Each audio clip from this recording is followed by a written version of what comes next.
These here are newly stumped, is Yeah, that correct? they're all stumped, yeah. How long ago are these stumped? These are all about 2 years. Now, these are all... Now, this is... You see, this says, we stumped this, but only one shoot has come out that is worthwhile keeping. Okay. So the others, that's dead. So what's going to happen for me is I will have to replace that. Okay. I've got coffee seedlings, which I grow in the nursery up to replant all the missing or stumps that don't come back. I see. Which I have lost, basically.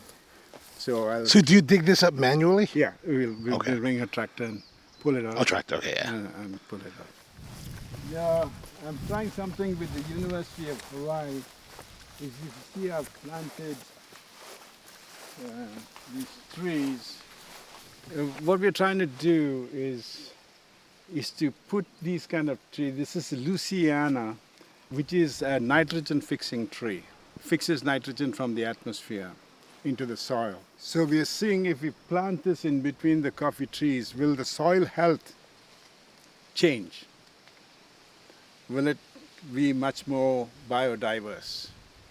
And that will in turn help the coffee trees. So we've kind of planted these, and we're doing a 3-year study and to see the effect these trees will have on the soil. Oh, so it's a matter of soil testing? Soil testing, yeah. It's a matter of soil testing. So I've got them here. The random, it's all across the block, different places. We've planted these trees. Hopefully, and then we take soil analysis. We've already taken one soil analysis before we put in the trees. And 2 years from now, we will redo a soil and compare and see whether this has had an effect. Now, is there a particular spacing you're shooting for with these? They are basically, they're saying that if you grow them and then if you prune them and mulch it in the soil, it will make a big difference. So let's see. It's a test. Okay. But it's a 3-year study, so it'll take some time to work. And then I'm hoping that this will also give us some shade, and the quality of coffee will also be great. And the reason we chose this tree as well, because if you see the tree, the leaves are not dense. They're all so a lot of whatever sunlight is available will filter through. I didn't plant a tree like that where it'll completely block the sunlight.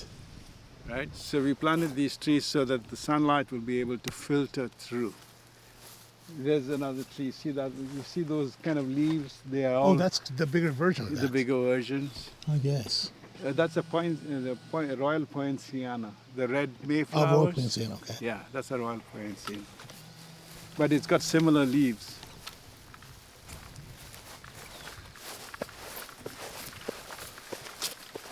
What's the elevation here? 2,200 feet. Okay.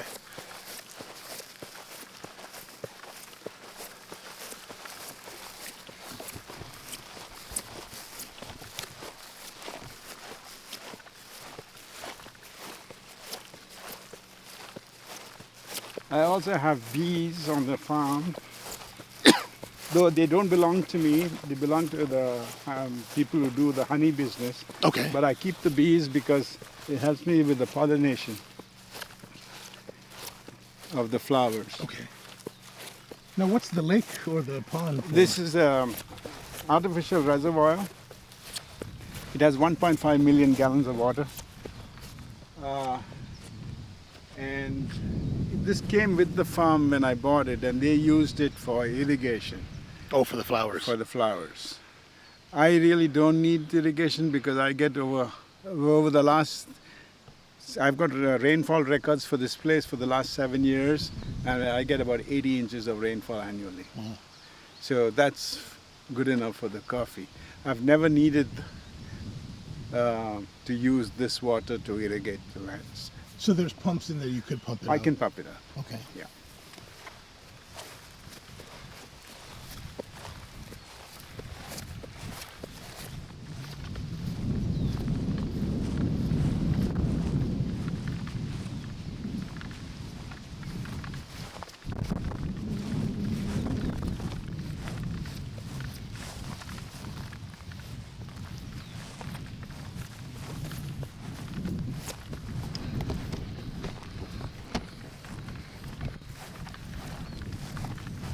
all Typica. This is Typica as well? Yeah. You know a Typica tree, when you look at the bunching of the coffee, you see a lot of spacing between the nodes, and the beans are much bigger. Oh, okay. The Typica beans are much bigger. Now, is there any concern with some of these are kind of brown colored? No, that's a young leaf. Oh, just on your That's the young leaf.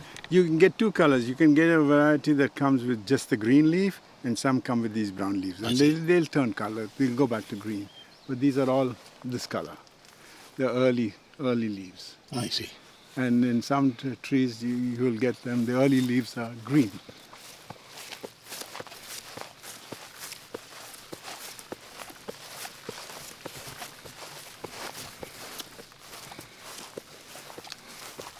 Here the leaves are all green. These are all Catuai. Yes. You see these leaves? Yeah, that's very green. Even these here. Yeah. So it depends on the variety. The two first leaves are different colors.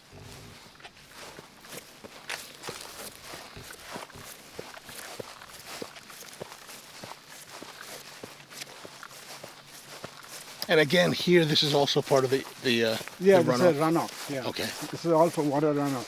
Coffee doesn't like to have wet feet. Okay. So they don't like standing water. So I try as far as possible. We will grow our coffee on a kind of a slope, a gentle slope. You don't want too much of a steep slope, because if you have too much of a steep slope, two disadvantages. One is it's heavy on the pickers because they have to climb or go down, and especially with lots of coffee with them in their buckets. So you don't want too much of a steep, like growing coffee on higher elevations with the slope is very steep. Here the slope, because it's a valley, the slope is gentle.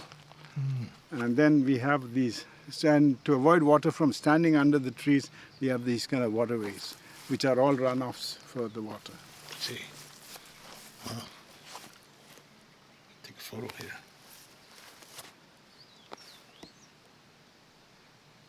And that is Mauna Lua's, the slopes of the Mauna Lua, all across that. It goes right up. The mountain is on, the volcano is way over that side.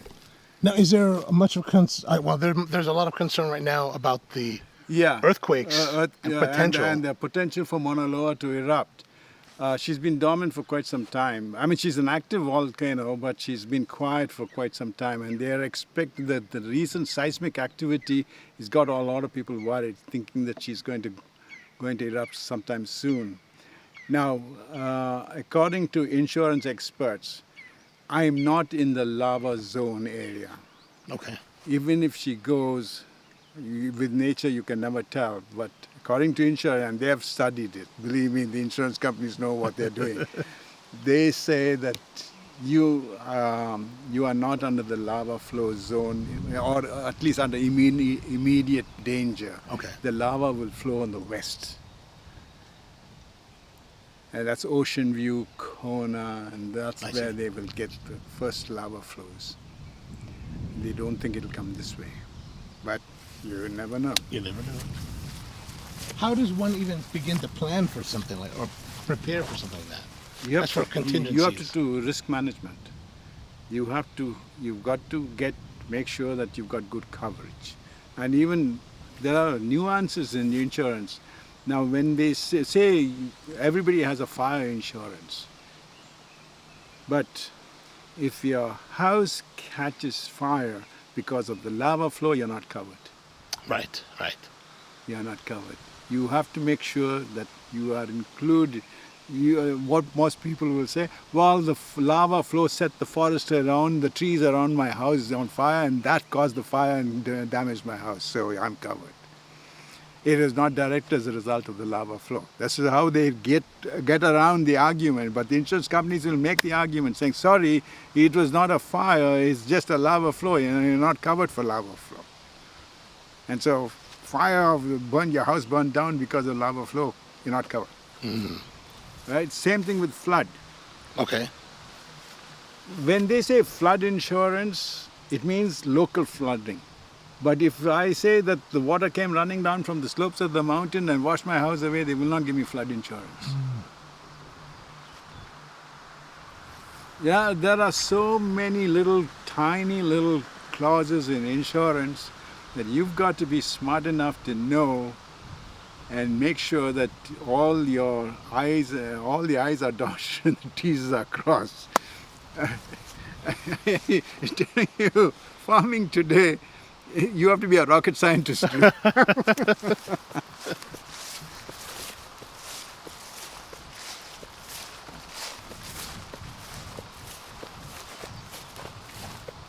So there are a lot.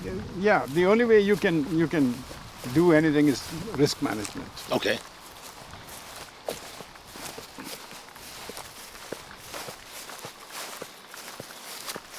So that is my boundary line, and the trees down there is my boundary line. So this is the south end of the farm, and that's the north, that's the west, and the east is for something. This side.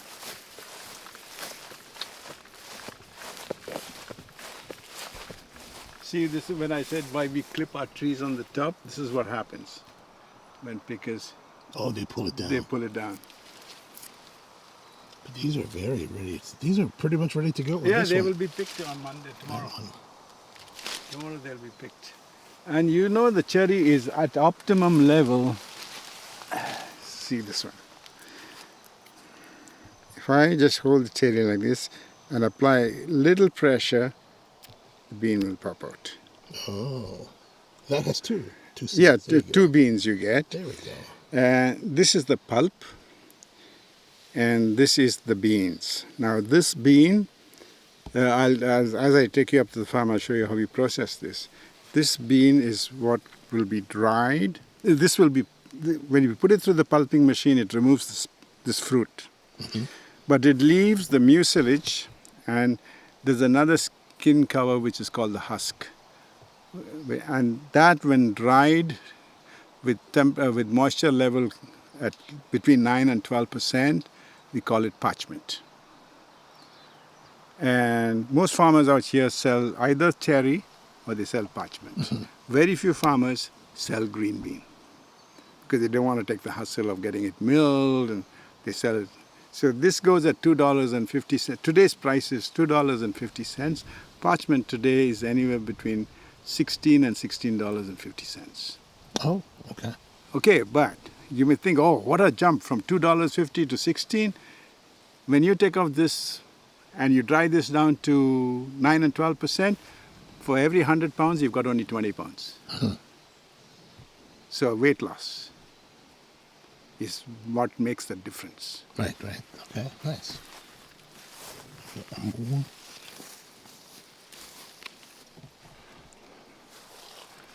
Just apply a slight pressure. And if you put it in your mouth and taste it, you see the sugar, sweetness. It's sweetish. Oh, it'll lose it. Oh, this one is a peaberry. Yeah, that's a single bean. Yeah, it's a peaberry. Huh. But you get a sweetish smell. Mm-hmm. That's the sugar content. Now, again, all this is what's going to make a difference in the coffee when we are processing. As soon as it's pulped, we pulp it within the same day of picking. Because the moment you pick the fruit from the tree, it begins to ferment. The sugar in the pulp will begin to ferment. And when it ferments, it affects the quality of the bean. So we pulp the same day it's picked. Within 24 hours of picking, we pulp. We pulp it and then we put it in fermentation tanks. Today we are experimenting with the use of wine-related yeasts. Okay. To increase the fermentation. But the fermentation also depends on the amount of sugar content. If you have a high sugar content, so if there's a lot of mucilage while fermenting, it'll ferment much better. Whereas if your pulper removes the mucilage and you get more or less clean beans, then the fermentation is less. I see. It's not as good as it should be. So you have to kind of test a few batches to see how you're going to do it. And then once it's fermented, you ferment it for normally 24 hours to 36 hours. And once you fermented it, You then wash it, remove any residual sugar or anything around, and then put it on the drying tables to bring the moisture down between 9 and 12%. And that's the standard, the Department of Agriculture's specifications for parchment. It has to be, moisture has to be between 9 and 12. Now, that process is called washed coffee. And then you have also the naturals. The naturals is we pick and we put it on the drying table straight away. So we dry the coffee to 9 and 12% moisture, but with the fruit on it. And then hull it. Now, when you hull naturals, you lose 50% in weight. Whereas when you do it with parchment, when you put parchment, you lose only 20% of the weight, and you get 20 of the dry weight. Of the dry weight. Okay. Yeah.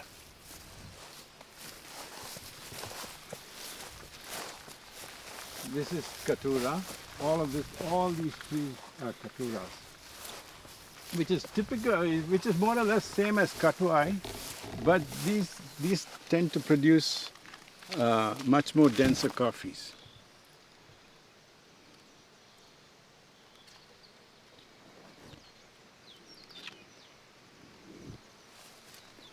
Again, you see the light film coating is just to protect it from the coffee berry borer. Okay.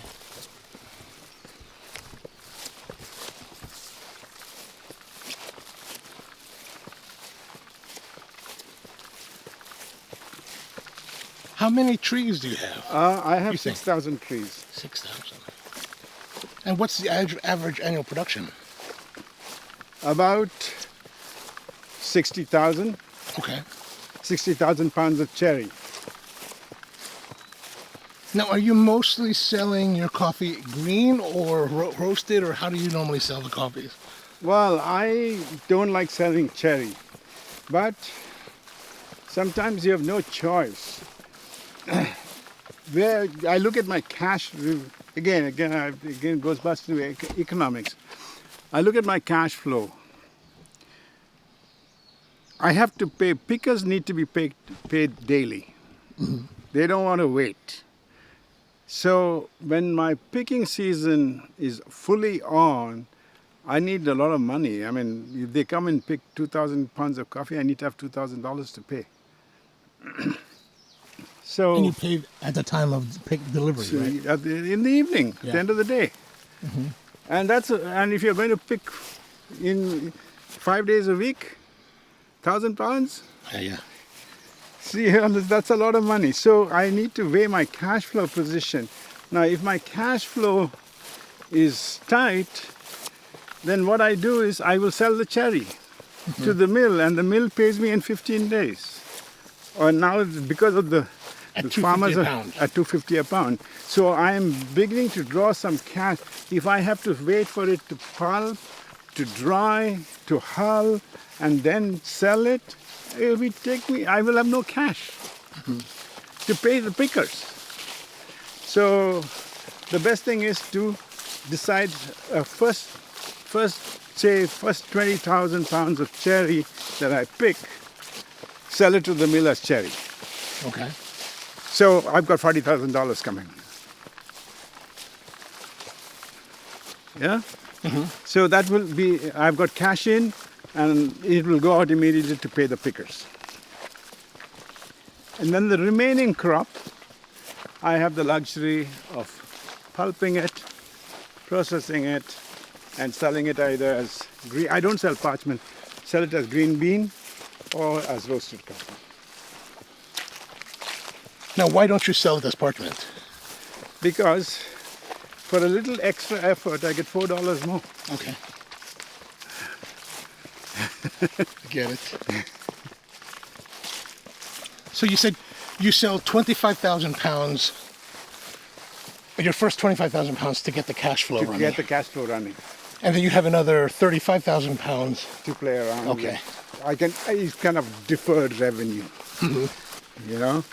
I'm not tight on money. Right. Yeah, that gives you the breathing room. It gives me breathing room. I got it. So that's my neighbors. Oh, these are your neighbors. Okay. These are your green rooms. These are my drying houses that show. Oh, drying houses.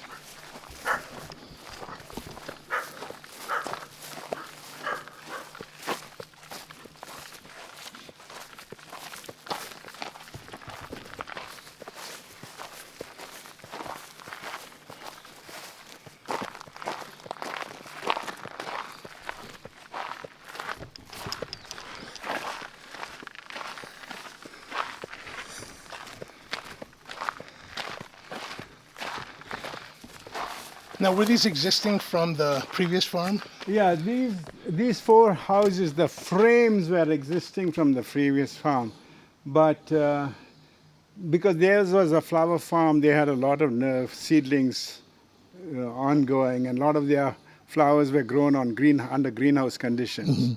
But I don't need so much of greenhouse, so I converted them into drying houses. So drying houses are still left open, is that correct? Yeah, I leave them open like this because it allows for the air to circulate. But this is single poly cover, and I put a concrete pad thinking I'll get more drying space. But in reality, the concrete pad, when it rains, the water flows in from the sides. So I'm going to put tables. So I'm just building the tables. Oh, I see. Yes. But I have. So you were doing patio-style drying before? Okay. But no, I used to do it this way as well on the tables.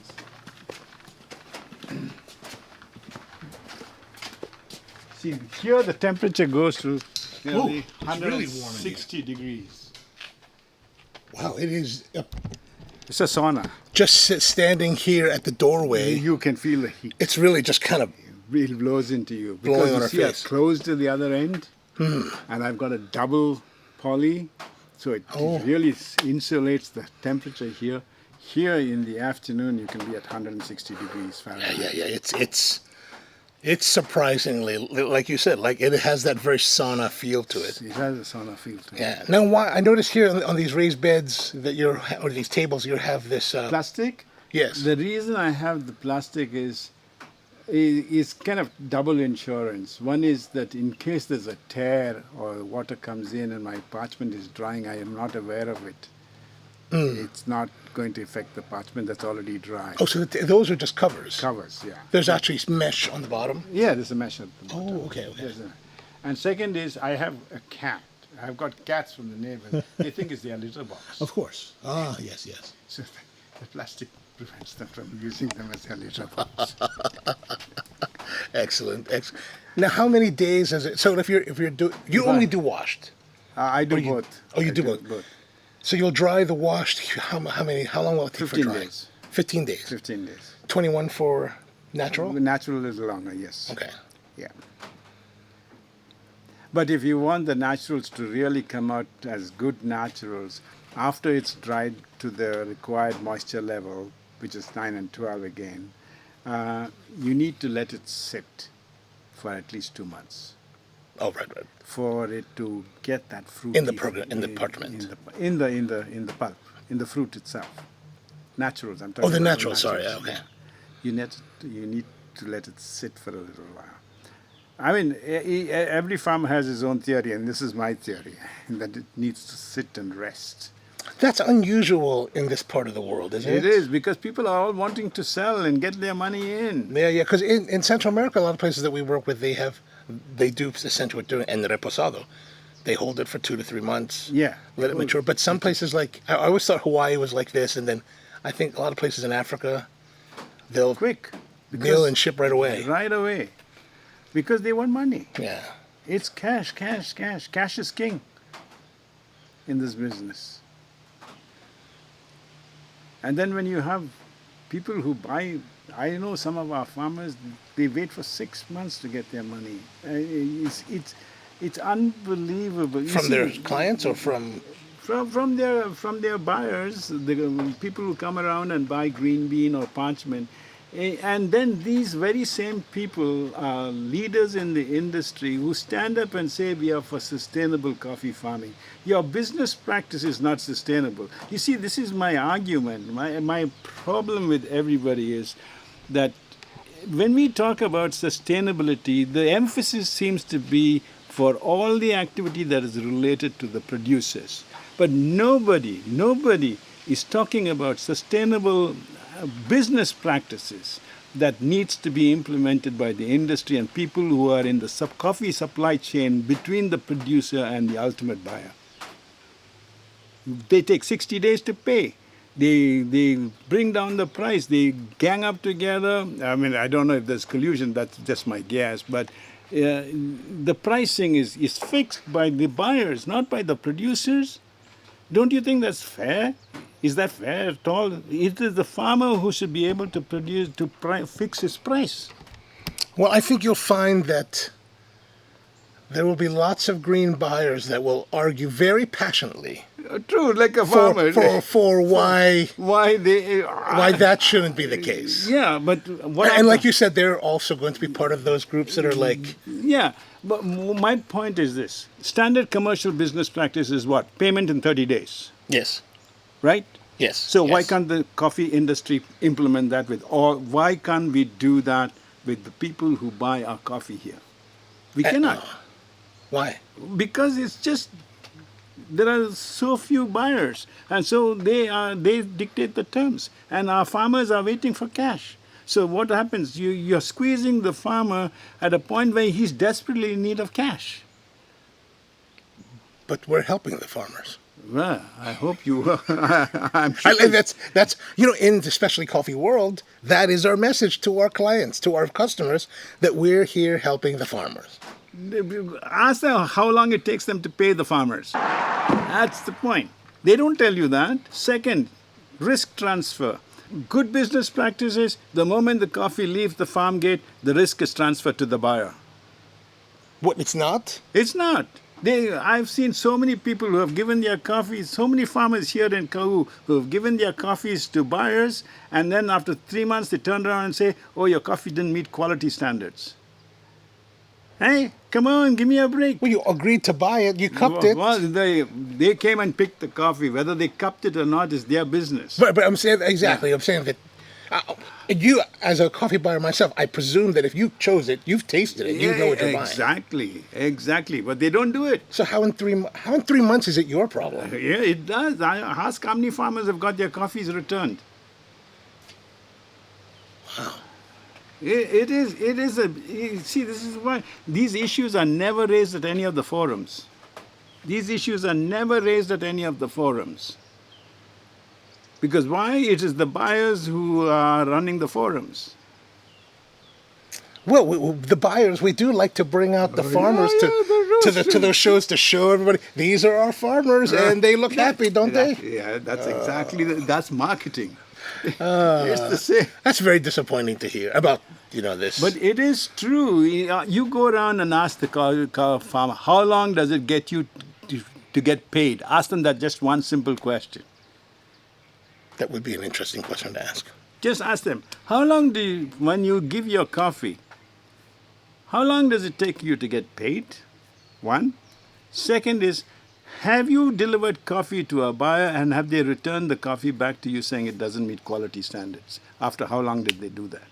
Ask these couple of questions to the farmer. I get that I understand there could be problems upon delivery. Like you receive the coffee and you taste it and it's not close to the shipment sample. I get that. There's a problem. That has to be worked on. But months down the road? I mean, that's like you buying bananas and like 2 weeks later, well, my bananas are brown. Absolutely. Well, of course. Like you have to care for your coffee. There is no paperwork. See, this is where the whole thing is.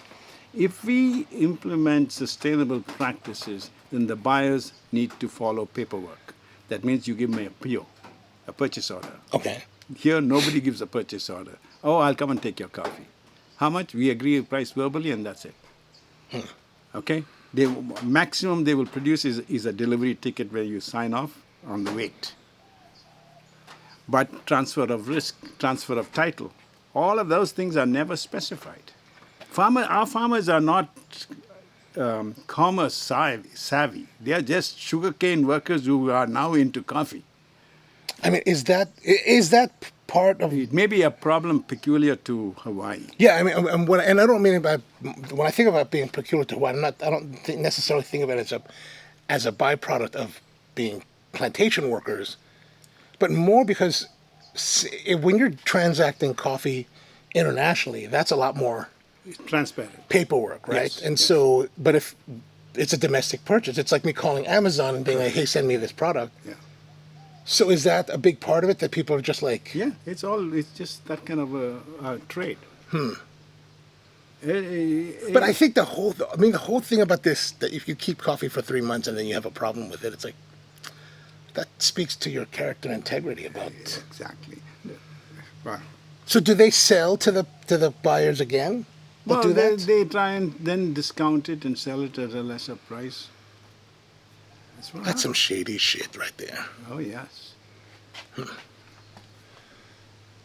right, I'm sweating now. Are we? It's so hot. What is this? Is this the sprayers? That's a sprayer. Oh, wow. So this connects, it just hooks to the back of the tractor, Yeah, to the and then the PTO. drive shaft. Yeah, the drive shaft, PTO. Wow. And this has got 32 nozzles. And I can move the nozzles up or down. They're set. Right, So right. when it's like this, it doesn't spray. Only these nozzles are spraying. I see. So I am able to control the amount of spray product is going onto the trees. When it's going through the rows, it's only the size. Do I want the size? Do I want the top? Do I want the ground? I don't want to waste product, so I see. just to Oh. make it more efficient. Before we leave, can I go inside and look? Yeah, sure. Okay, great. I would like to see a closer of the tables.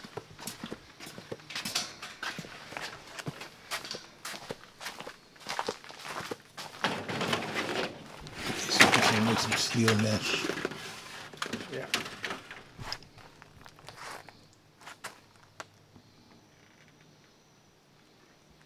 Now I notice your paintings, the newer ones, white. Yeah, because for light, Light. heat, Oh, I more get heat. more heat and light, Okay. and I spread it out. To be more reflective of More heat? reflective. Okay. So that it reflects back onto the beans. I see. Yeah. All right, great, thank you. So double on top. Yeah. Double poly on top. How thick is the 8 mils? They are 6 mil, I think. 6 mil. Yeah. And here's one being constructed.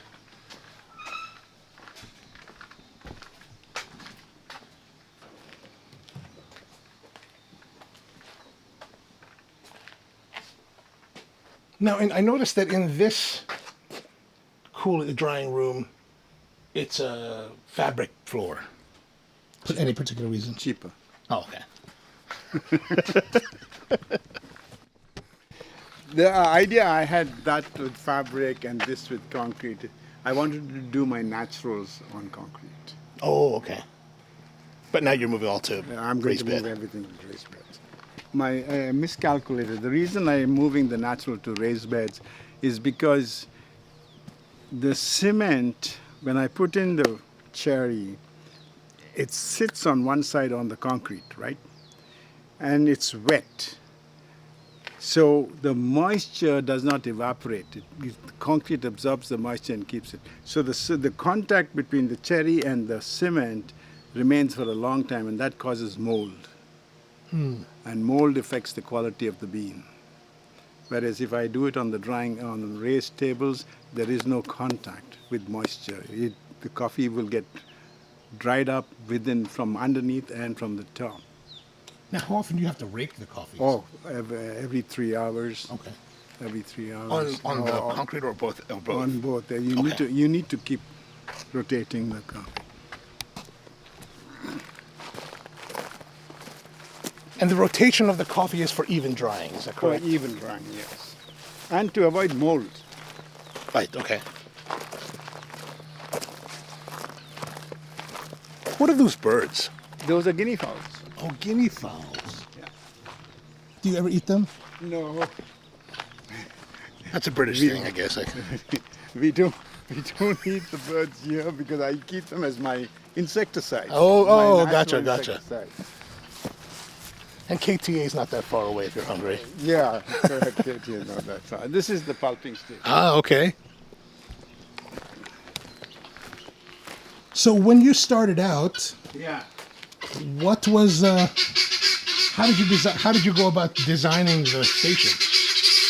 Because you're coming from the oil industry with no real experience doing farming. So how did you figure out to do all of this? All of this? It's simple. One, I come with a coffee background. Remember, I grew up Right. on a coffee farm. But of course, during my parents' days, none of this was available. I mean, my family was a small coffee farmer. We were kind of just about making ends meet. So that's one of the reasons my parents never wanted us to get into farming, because they said, you must be out of your minds. But I got the advantage of an education, so I read. I read a lot, and then when I decided to decide where I want to grow my coffee, I finally settled down on Hawaii for one particular reason. It's the United States of America. I'll tell you, I still believe in this country. It is the best place to invest money. Whatever people are right now, I'm a bit disappointed with how things are going in the country, but otherwise, when I was doing risk analysis, if I go to Africa, I don't know whether I'll own the land in 5 years. Governments will change, they bring in retroactive legislation, they throw you out. All your savings, all your investment gone down the drain. South America, I don't know Spanish. No, so that was a big disadvantage, because if you cannot do it, you cannot do farming in absentee. Absentee landlordism doesn't work. You got to be there, and if you are not of the local population, very difficult to get things done. And if you don't know the language, it's even worse. So Hawaii was paradise. And then I came around and had a look. And then, of course, the first person I meet Lori in church. Oh, okay. And she was so kind. She said, come see my place, see what I do. And she showed me around her place and how she does her pulping and all that. So, yeah, I picked it all up. Oh, okay. Then I met Gloria, another farmer, coffee farmer. And then they were very sweet, and they showed me everything what they do. And then, of course, I put everything together myself. And bingo, this is what I have. So this is the pulping machine. So when coffee comes from the field, as I told you, I asked the pickers to pick the red, the brown, the raisin, and all the types of coffee on the tree, except the green and the half-ripes. Yes. So when all that coffee comes, I've got a scale out here. We weigh the coffee, we make a note, so they get paid for the amount of pounds of coffee they picked. We drop them in this tub which is filled with water, and the coffee is dropped in. All the raisins and the low density beans, half ripes, browns, and all will float. The good red cherry will be at the bottom. So we skim off all Easiest to skim. Yeah.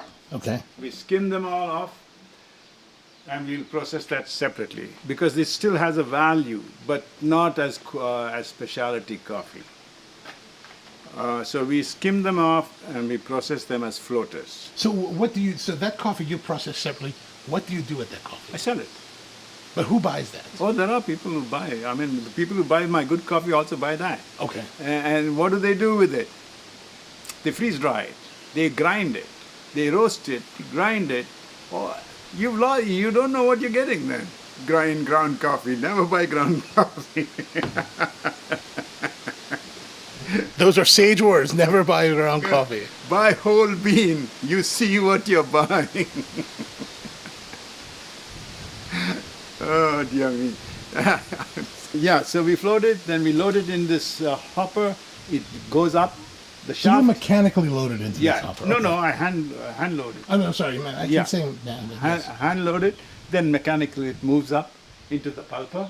Mm-hmm. The chute on sticking out is where the pulp will come out. We put a collecting unit there, and the pulp falls in there, and the parchment drops into the tub there. And then once it's dropped into that tub, we finish the pulping. We will offload them, or we put the fermentation tubs in there, and then we ferment it. And how many cherries can you hold more, or How much coffee can you hold? more or I less? can in the receptacle to receive the thing can take up to 1,000 pounds of cherry pulped, Oh, okay. and that'll go into those tubs, and we'll keep them here. We cover them with plastic overnight, keep it for 36 hours. Then we just roll it over and wash it on this table. Wash it on this table. You wash it again. Yeah, Okay. we clean it out, take off any remaining mucilage, any remaining mucilage or anything else that's there, any infected beans, whatever I can see, kind of really do a kind of a quick clean, make sure it's quality beans, goes onto the drying table. So 36-hour fermentation. Yeah. Oh. Now that's a pretty long time. That's because it's cooler up here. Right? Yeah, it's cooler. Okay. And we, well, 36 hours seems to work for us in terms of quality. We're getting good coffee. So So let's that's see how up it here. works. So it augers up. Yeah, Is that right? yeah. So augers up from there, comes up here, And into that hopper. Drops into that hopper. drops into this hot. Well, comes over And here. you can see, if you look, you can see the drum. Oh yeah, yeah. So there's the pulper, Yeah. and then it gets depulped. Then the mucilage is removed when it runs through the demucilator, which is... So yeah, that's what I was going to ask. You do have a demucilager Yeah, I here. have a demucilator. So, but do you actually use it? Yeah, we use it. But if you really want to, you disconnect the demucilator and let just have the pulp with all the sugars go in. You can do that too. But if you're washing it, why run the It demucilager? still leaves something. Still there's some residue. So you're looking to you're using demucilager to shorten the time of fermentation. Okay. And also, and then you can set the depth, is that correct, of... No, it's all preset. I Okay. can't set the depth. Oh, okay. So you can't create like yellow honeys and like that. Okay. Oh yeah. So it comes out here. The beans fall down, go into the demucilager. And the pulp goes The out. pulp comes out here. So now, next question. Why Penagos? Oh, because why Penagos is one, again, most of the farmers out here use Penagos. So when I came in, Penagos was my first choice because the reason is if all the farmers are using it, spares are available. Okay. Mechanical expertise is available. I bring something from India, for example, McKinsey produces pulpers too, but then if anything goes wrong, You're the only one. I'm the only one.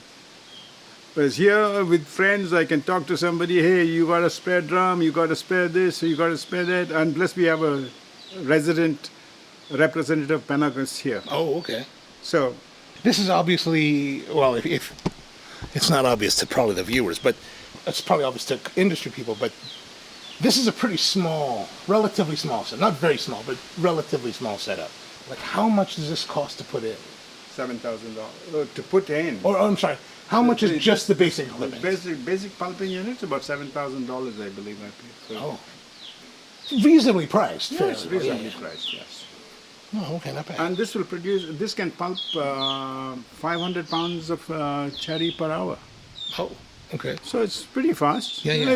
It does for my operation. It suits me fine. Works well. 6 years.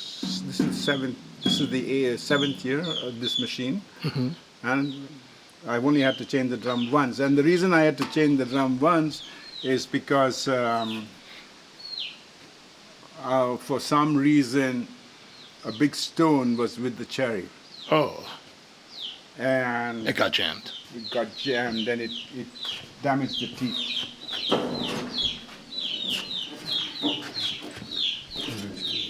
Open the other side, I You can guess. see here. You Yes, see the yes. drum, there's little teeth there. Silver colored. Yes, yes, of course. Yeah, those are the little teeth that take off the pulp. That got damaged. So that's why I had to change the drum once. But So the pickers are picking from morning to evening. What time do they usually come in? Now, if I have to sell the cherry to the mill, they have got a receiving time by 3 o'clock. Have to be there.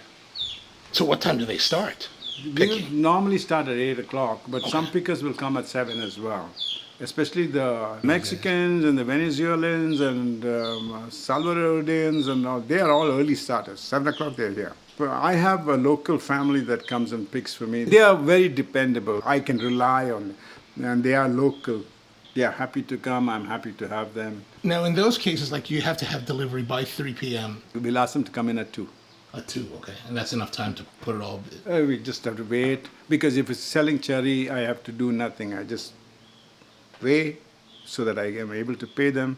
You load it on the truck, take it to the mill, and that's it. And the mill pays you in 15 days, 15 where you have days. to pay them now. Whereas I have to pay. But 15 days I can manage. Okay. But I can't wait for 60. 60 days and Yeah. 45 days.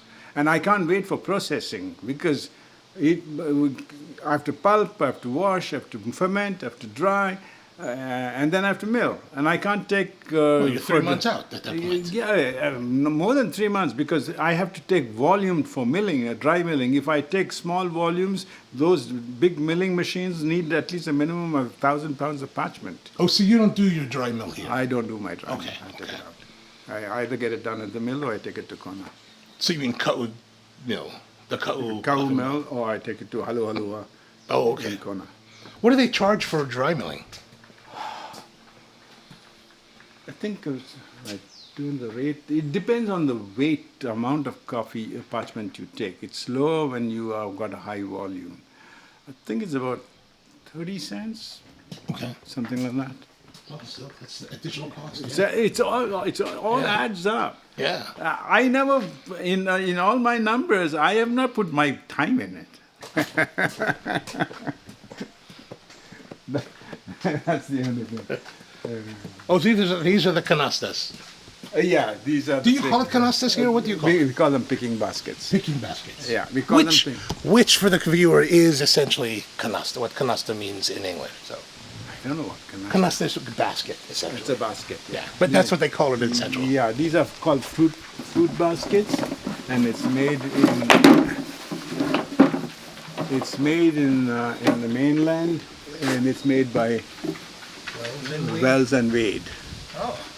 Yeah, and they are used by other fruit industries. Okay. These are basically called kidney-shaped fruit because kidney-shaped. Yes. And it sits on your tummy, and you have the sling. Now, on average, how much will that hold in cherry? About 15 pounds. Okay. 15 pounds of cherry. And then they will have burlap bags with them. So as soon as this is full, they dump it into the burlap bag. And then in the evening, we can, either they will bring it themselves or we take a truck, load them all and bring them. Oh, right, okay. Yeah, depending how far out they are. Yeah. Now, another question I'm curious to know. Was the power existing when you took over? Yes. You there didn't was have to power. add any more? I didn't have to add. This is a commercial line for this place. Okay. That's a domestic line. So I've got 2 meters. One is a commercial line and one is a domestic line. Is it 408 here, or is it... It's all single phase. Oh, all single phase? All single, oh, okay. all single phase. And the electric line ends on the top of this road. So people who are on the northern side have no power. They are all off-grid. Oh, This they have is, to generate their own. they have to generate it. That seems especially challenging. Yes.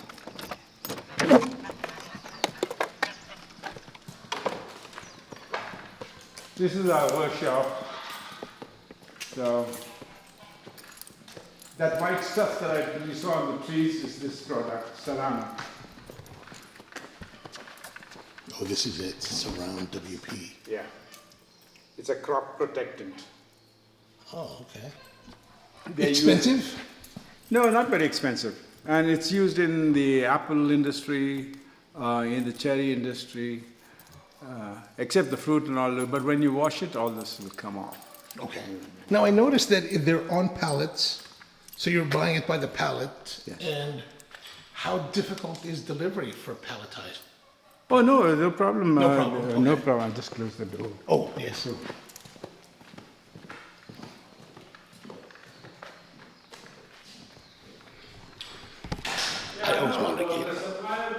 pallets and sends it to me. So I use the tractor to offload. Now this again, this manual work. I have to cut the amount of manual labor as much as possible to keep labor costs down. But I'm saying it's not so difficult for them to bring a delivery truck here. No. Okay. It's all paved right up here. I mean, these are the things when I was buying the property, these are the things I looked for. Water availability, electricity availability, access and ingress and egress of the farm property. All of that was checked out before. I did my due diligence. I even did an EPA survey to ensure that this property was not having any environmental issues with anybody dumping oil or something like that in the previous activities.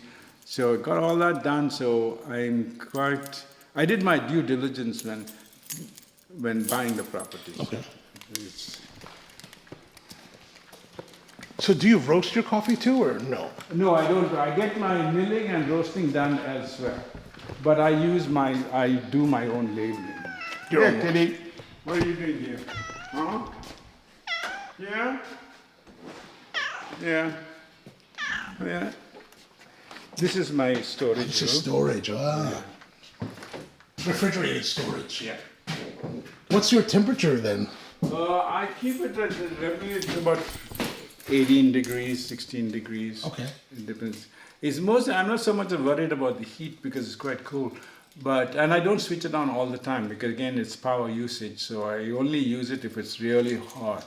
Otherwise, I just it's cool enough. I leave it as it is. Don't switch it on. So it's not all the time. These are all natural, but this is the low grade, number 3, an off grade rubbish after dry milling. The actual one is right now in the coffee mill, for optical sorting.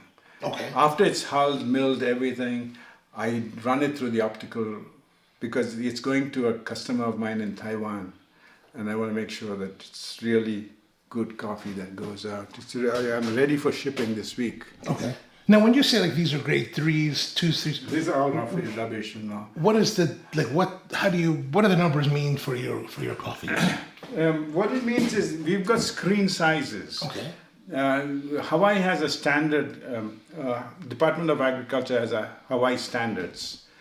So you have extra fancy, that means the screen size is 18 and 19s. Then you have fancy, which is 17s and 16 screen sizes. That means when they put it on a gravity table and the screen holes those beans will fall through. Okay. And that's how they grade the whole thing on a gravity table. And this is the lowest, off grade and rubbish. That's broken beans, damaged beans, infected beans, all of that comes out. And so this goes with my floaters and then goes as ground coffee. Okay. But number 3s are the lowest, is that right you said? Yeah, number 3 has the most number of defects. And then the broken. And then the rubbish. Okay. Absolutely rubbish.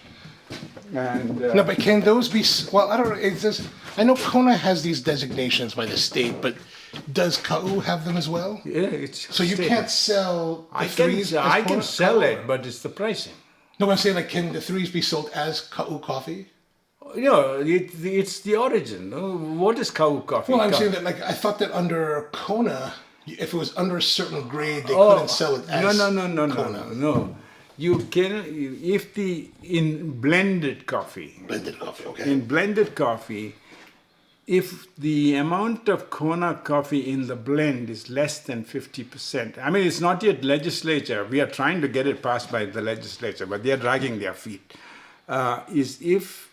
If the Kona coffee content in the blend is less than 50%, you cannot say Kona coffee. Okay. If you want to say Kona coffee, or even if you want to say Ka'u coffee, the amount of the content has to be 50% and more. So it's gone up over the years. It used to be 10, right? Well, the 10 is... they put 10% of Kona and put 90% of Colombian coffee. Right. I mean, you can't call it Kona coffee.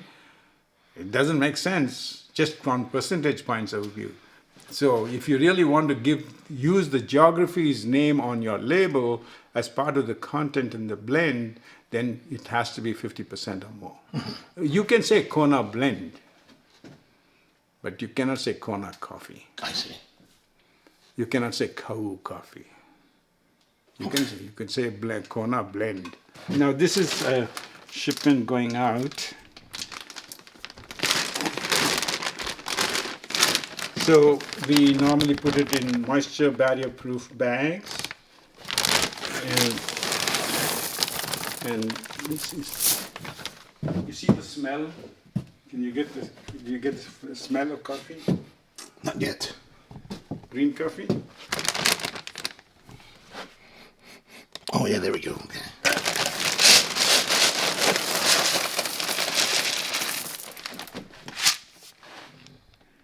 That is coffee. Now this is high quality Catuai coffee. Catuai. And this is washed, yes? This is washed, and this is going out on Monday. Ah. Where is these going to? This is going to Maui, Oh, to Maui, okay. to a roaster in Maui. What region of the world buys most of your coffee? Most of my coffee goes to a local buyer. Oh, okay. He comes and takes most of my coffee, and he is into the blending business. So he blends my coffee with South American coffee I see. or whatever. And then I sell to a customer in Taiwan, and I sell to small roasters, small orders. This is 100 pounds. It's a small one. These are 25-pound bags? These are 30 pounds. 30 pounds. These are 30 pounds. Now, in Kau, is it also normally 100-pound bags like in Kona? Yeah, the standard, when coffee, when you look at international reports on coffee, when they say one bag, it's 60 kilograms. Well, 60 is probably about 130, 130 something? Yeah. Because 70 is 152.32. Yeah. I don't know. Most of what we buy is at 70. Well, from international markets, usually 70. 70 pounds? 70 kilos. 70 kilos? Oh. Like Colombia, I think a lot of Central America is like that. Oh. Because I thought that the international ICO, International Coffee Association, when they say million bags, it means bags of 60. Well, Okay. now the guys in Taiwan, they want 15 kilogram bags. Oh. Now, why is that? Well, it's their marketing, for whatever reason. Are they selling the bags as Yeah, I think whole? they sell whole thing like Oh, this okay. to their customers. Oh, okay. Oh, so they're like basically importers. They are in Taiwan. importers, yeah. Gotcha. Yeah, and so they go. So I've got a shipment to be made for them as well, and that's all waiting at the mill to be optically sorted. I see. Then I have to take it for a phytosanitary inspection, get it passed by a phytosanitary certification, and then I have to get a certificate of origin from the Chamber of Commerce, and then take it to the shipper. Wow, that's a lot. Now, what about what's in here? Oh, this is all my supplies. Oh, these are just supplies. Okay. So this is the only coffee. These are just okay. Yeah. Oh. But it's rigged so you could keep more coffee in here if necessary. Oh yeah, if necessary, I can. Oh, great. Oh, there's Kitty. Hi, Kitty. Is this your cat or just a cat? No, this is our cat. Our mascot. Hey, you. How are you? What's his name or her name? Well, we call her Hunter, but she answers to Kitty. Hey, Kitty. Yeah, she wants to be petted and That's a little bit of love. you.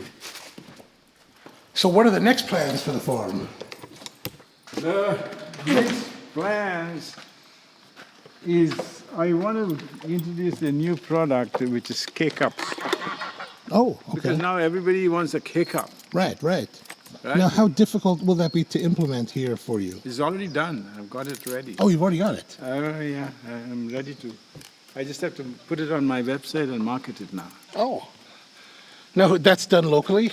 Yeah, it's done. The guy who takes my coffee for blending, he's got a K-cup cupping machine. Mm-hmm. So he will grind, cup it, box it, and give it to me. I just have to stick my label.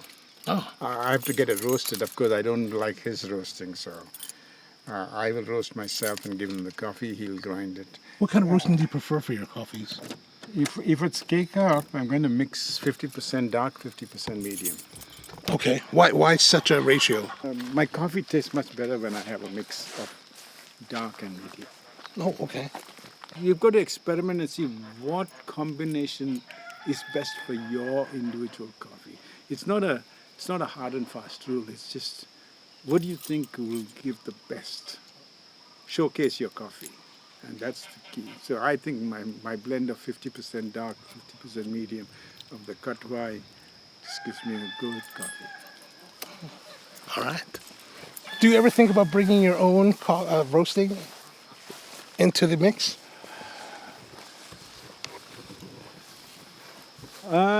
No, if at all I want to expand it, maybe I'll look at a coffee shop. Oh, where would you put it? Manhattan. Hawaiian coffee in Manhattan. Problem is it's quite a big investment. I need to have at least 3 to 4 months of operating capital available. Because I have to get a barista, to get the equipment, I have to get the setup, I have to get the location. Getting the location in Manhattan is the key. Now, why Manhattan as opposed to, let's say, Waikiki? Waikiki is too small a market. And I was thinking of getting into the corporate world. Where do the corporate world go for meetings? I see. New York.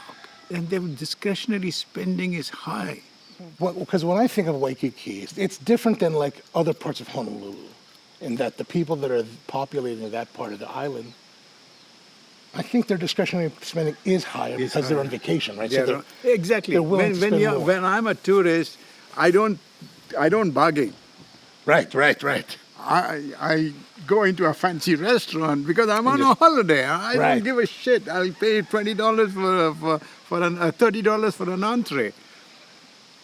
That's because I'm on vacation. People will spend when they're on vacation. They don't ask pricing.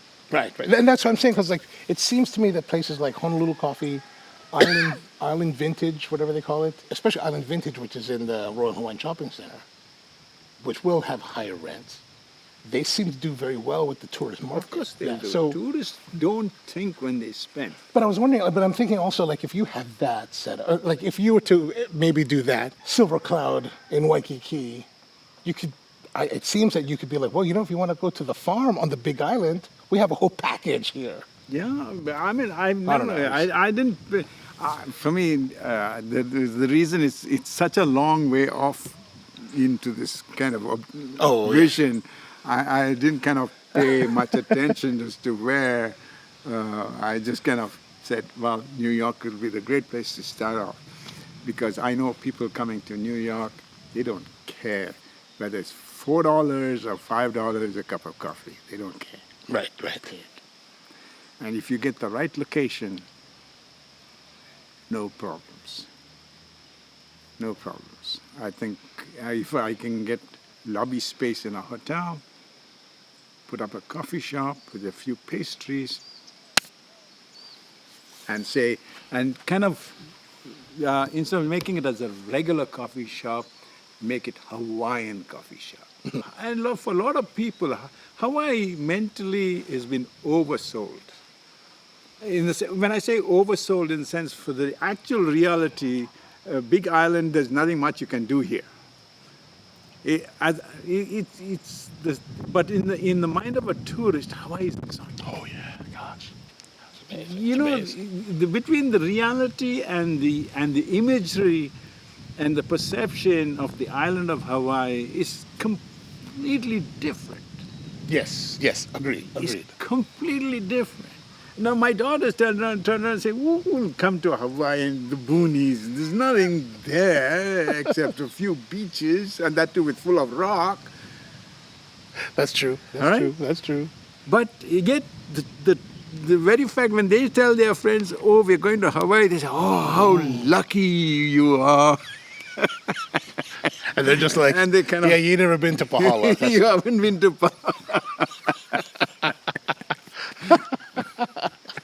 So if the coffee shop in New York has got the word Hawaii into it, and you design the place and make it look like paradise, it just reinforces their belief of what Hawaii is. It validates their imagery. It just does wonders for people who have never been to Hawaii, and they think, oh, I can get Hawaiian good quality coffee out in Manhattan. And I don't know. I think it's No. sad. I think there's lots of validity to what you're saying. Absolutely. Like what I find living in Baltimore is that when I lived in Honolulu, wherever I went in the world, they're like, "Where are you from?" And I'm like, "I'm from Honolulu," and they're like, Paradise. "Oh, that's so amazing! Why would you ever come here?" Yeah, exactly. And then now that I live in Baltimore, they're like, I said, "Where are you from?" I said, "I'm from Baltimore." Oh, no wonder you left. It's not that bad. There are two different worlds altogether. The concept, the imagery in people's minds about Hawaii and the actual reality. I love it out here. I'm not for a moment saying that, but And it's not all beaches and hula dancing. and palm trees and Right. lovely breeze and full of sunshine and no. Well, I think people that live in Hawaii, this is kind of what you want, like this quiet, lots of land, in the mountain, Yeah. away from all the people. Away from the people. True, it's Away quiet. from them. It's really We want to be away from the tourists. Yeah. All right, I think I have to go back. Okay. I'm supposed to go to the Huluau at the Hongwanji. Oh, Habanji? Yes. Okay. I told them I'd be there at 12:30 if that's all right. Oh, yeah. Thank you. For the people that at home are watching, that are thinking, ooh, I would love to go to Hawaii and become a gentleman farmer myself. Not a bad idea. Not a bad idea. I would say give it a shot. But you've got to have your heart into it. And you cannot be an absentee farmer. In the sense, you cannot buy a coffee land or any other farming activity and then leave it to somebody to manage it, and you only come here for 3 months in the year. That is not going to work. If you really want to do, you can be a gentleman farmer, you can come here, but you've got to live most of your life here. You go back to your hometown or to the mainland for just a holiday. But Okay. You've got to be a resident. You cannot do farming absentee. So most people here that are farming, they are leaseholders, is that right? Yeah, because most of the land is not owned. It's not freehold. So if somebody wants to come and do that, like, how much financially do they need to be prepared for? To buy a lot like this, with nothing on it, I mean, maybe a few trees and bits and pieces of coffee or fruit trees, will be about $500,000 For 18 for acres. about 20 acres. Compared to Oahu, that's downright cheap. It is. But that's compared to Oahu. But even if you compare land price, the only place land is cheap today is Kau. Hilo is out of the market. Honolulu is outpriced. I mean, it's crazy for a two-bedroom house. You're paying $1 million. Here you can pick up about 20 acres for about $500,000 with a house maybe. But then the rest of the infrastructure you have to put in. So let's say if outside the house, buying a place or leaseholding a place, would you? Because in Lori's case, her farmland is separate than her milling, Yes, correct. right? And there's no infrastructure there. Most of the Kawu coffee farmers have only plain land and coffee trees. There is no infrastructure. All the processing, pulping, everything, commercial activity is done in Paala town, including the pulping. So you still have to get another house if you go that route. Yeah. Okay. So let's say let's say the person has that settled. They either got a leasehold, they bought a land, they have a place to set up their operations. How much would it cost them to set up their operations at that point? Or how much should they budget? I guess that's really the... To start a farming operation, I think you should have close to $1 million. for about 20 acres. And how long do you think it would take to recoup that $1 million? 10 years. 10 years. All right. Well, there it is. $1 million. Yeah. Let's go to First Hawaiian Bank so I can get a check. My wife and one of my daughters, the three of us came down to Hawaii and we drove down here. And I fell in love with the place right away.